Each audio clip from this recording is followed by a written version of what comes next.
Ok, première question. Qui est-ce qui ne décide pas s'il doit entrer ou sortir?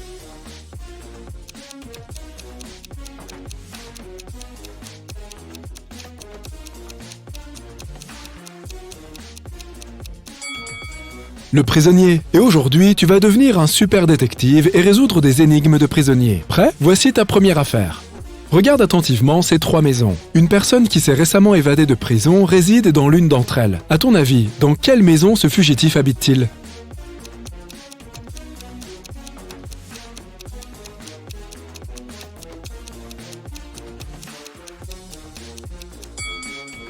S'il vient juste de s'évader de prison, il va être sur ses gardes et prêt à s'enfuir le plus vite possible en cas de besoin.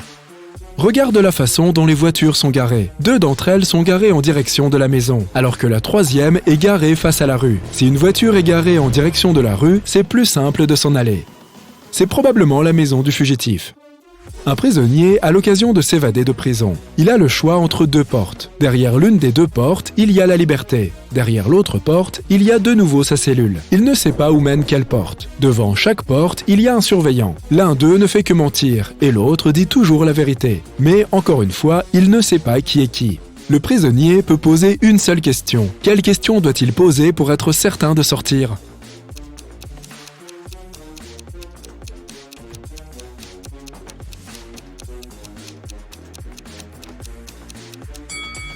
Il devrait demander à un surveillant « Est-ce que le surveillant qui ment se trouve devant la porte qui mène à la liberté ?» S'il répond oui, il y a 2 options. Soit il dit la vérité, soit il ment. Dans les 2 cas, il est devant la porte qui mène à la cellule et le prisonnier devrait choisir l'autre porte. Si le surveillant répond non, c'est soit la vérité et la porte est bien la porte qui mène à la liberté, soit c'est un mensonge, mais ça veut toujours dire que la porte est la bonne. Donc, si un surveillant lui répond non, c'est que la bonne porte se trouve derrière lui. Un prisonnier tente une évasion. Il parvient à quitter sa cellule et il trouve un tunnel souterrain qui le conduit devant 3 portes. Ces 3 portes n'ont pas l'air sans danger. Derrière la première porte, il y a 2 surveillants qui pourraient le voir et le reconduire immédiatement dans sa cellule. Derrière la 2e porte, il y a une pièce pleine de lasers. Derrière la 3e porte, il y a une pièce dont le plancher est couvert de morceaux de verre. Quel est le passage le moins dangereux ?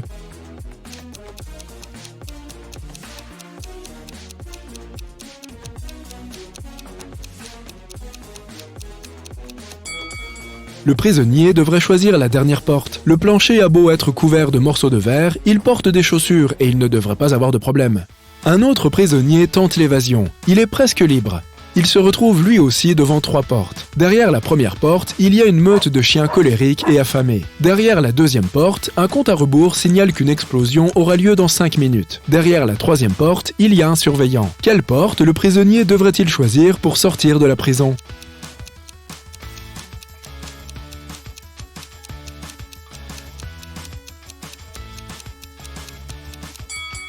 Il devrait attendre 5 minutes que la bombe explose et emprunter ensuite la 2e porte pour sortir. Voici maintenant une question logique. Un prisonnier reçoit un visiteur. Un surveillant lui demande de qui il s'agit et le prisonnier lui répond « Je n'ai pas de frère. Le père de cet homme est le fils de mon père. Qui est le visiteur ?»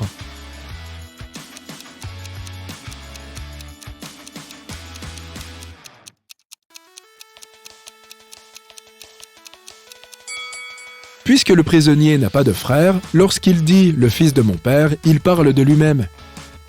Et il est le père du visiteur. Le visiteur est donc son fils. Un prisonnier est tombé malade. Il doit suivre un traitement pour contrôler son état de santé et pour ne contaminer personne. Il a 3 pilules et il doit en prendre une par heure. Combien de temps lui faudra-t-il pour prendre toutes ces pilules ?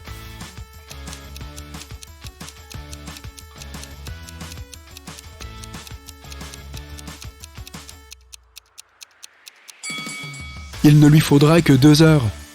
Il en prend une tout de suite, une deuxième dans 1 heure et la dernière 2 heures plus tard. Un prisonnier a réussi à s'évader de la prison. Son meilleur ami l'attendait dans une voiture. Le prisonnier est monté et ils se sont enfuis. La police les poursuit. Voici la voiture dans laquelle roule le prisonnier et 2 autres voitures identiques. Regarde attentivement la voiture du prisonnier. Dans quelle voiture se trouve-t-il ?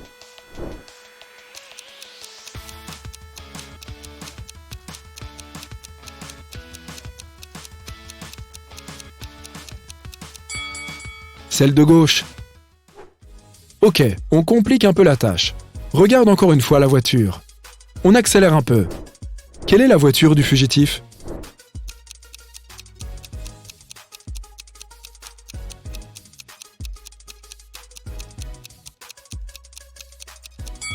Si tu as indiqué cette voiture-ci, tu avais tout à fait raison. Ok, dernière fois et tu vas pouvoir arrêter le prisonnier. Regarde attentivement les voitures. Dans quelle voiture se trouve-t-il?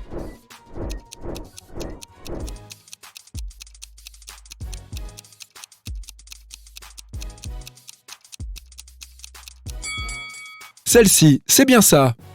Bravo, tu l'as arrêté. Un autre prisonnier s'est évadé. La police l'a suivi jusqu'à un hôtel pour touristes dans une forêt en province. Un détective est entré dans un sauna parce qu'il a vu le prisonnier se faufiler à l'intérieur quelques minutes auparavant. Il y a 4 hommes dans le sauna. Ils expliquent qu'ils sont amis, que ça fait 10 minutes qu'ils sont dans le sauna et qu'ils n'ont vu entrer personne. Qui est le prisonnier?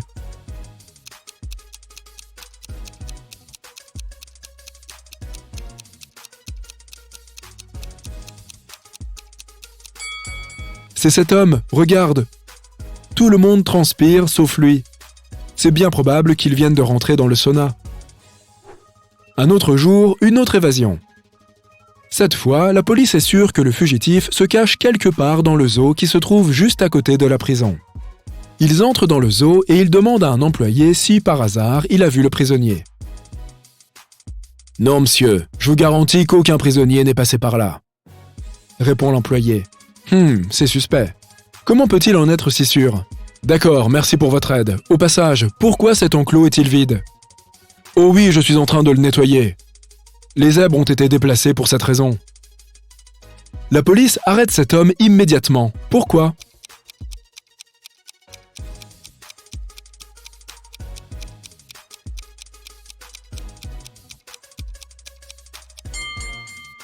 Le panneau à côté de l'enclos indique qu'il s'agit de l'enclos des chameaux. Si cet homme était vraiment un employé du zoo, il le saurait. Je vais te montrer plusieurs images de maisons et tu dois me dire dans quelle maison habitent des criminels. Par exemple, regarde ces 2 images. Quelle est la chambre du criminel?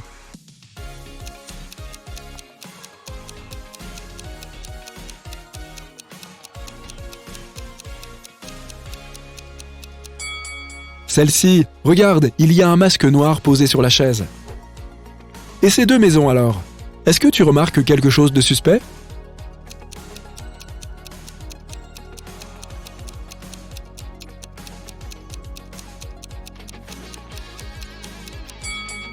Il y a des tenues oranges dans l'armoire. Elles appartiennent probablement à un prisonnier. Encore une pour la route. Est-ce que tu repères quelque chose qui appartiendrait à un prisonnier?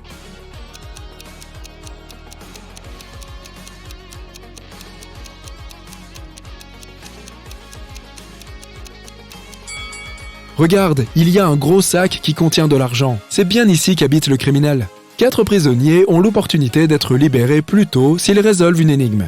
Il y a 4 chapeaux. 2 chapeaux noirs et 2 chapeaux blancs. Tout le monde a cette information.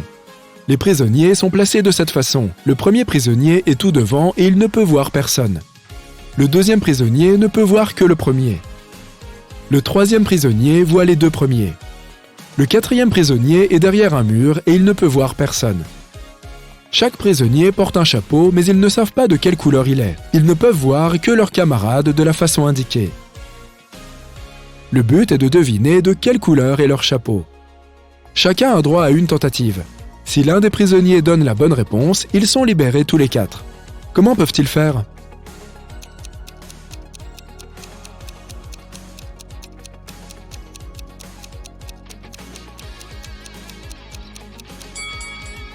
Le 3e prisonnier voit 2 chapeaux devant lui. Si ces 2 chapeaux sont de la même couleur, il saura que le sien est de l'autre couleur. Si les 2 chapeaux en face de lui sont de 2 couleurs différentes, il ne peut pas avoir la certitude sur la couleur de son chapeau et il se taira. C'est comme ça que le 2e prisonnier peut comprendre que son chapeau et celui de son camarade en face sont de 2 couleurs différentes. Il voit la couleur du chapeau devant lui et il va donc pouvoir comprendre que son chapeau est de l'autre couleur.